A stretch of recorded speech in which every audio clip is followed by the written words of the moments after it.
Нью-Йорк сиял в огнях вечернего Манхэттена. В зале отеля «Гранд Меридиан» собрались десятки именитых гостей. Здесь проходила свадьба Ричарда Колдуэлла, влиятельного бизнесмена, известного своими амбициями и любовью к показной роскоши. Его невестой стала Лили Паркер, молодая модель, привлекающая внимание всех светских хроник. Но за ослепительной церемонией скрывался иной замысел. Ричард мечтал не столько о браке, сколько о мстительном спектакле. Он намеревался унизить Эмили Браун, женщину, которую когда-то любил, но предал. 2 года назад он бросил ее, когда узнал, что она ждет тройню. Эмили осталась без дома и поддержки, подрабатывая уборщицей в ночных офисах, лишь бы прокормить малышей.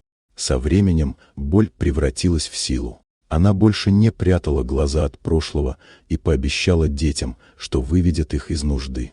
Ричард, уверенный в своей победе, специально отправил ей приглашение на свадьбу, рассчитывая увидеть измученную женщину в дешевом платье. Но в тот вечер двери зала открылись, и все взгляды устремились на вход. Эмили вошла, словно сама уверенность, в платье цвета изумрудного океана с гордо поднятой головой. Рядом с ней шел Николас Грей, влиятельный инвестор, человек с безупречной репутацией и загадочным прошлым. Следом 3 детей Эмили, ее маленькие свидетели стойкости и любви. Музыка стихла.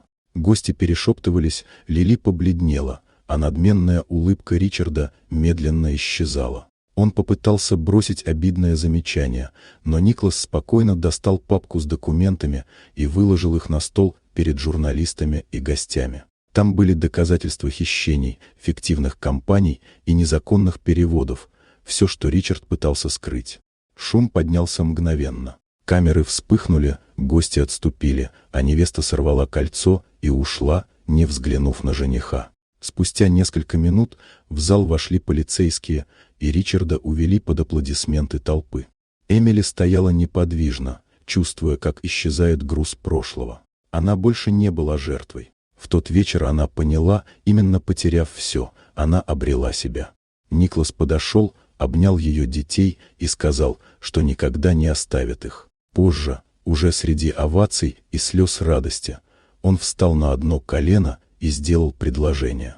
Так день, задуманный как триумф тщеславного мужчины, превратился в начало новой жизни, в день возрождения Эмили Браун. Вот такая удивительная история. Дорогие друзья, напишите в комментариях, откуда вы смотрите это видео. А если вам понравилось видео, поставьте лайк, а также подписывайтесь на канал, впереди еще много интересного.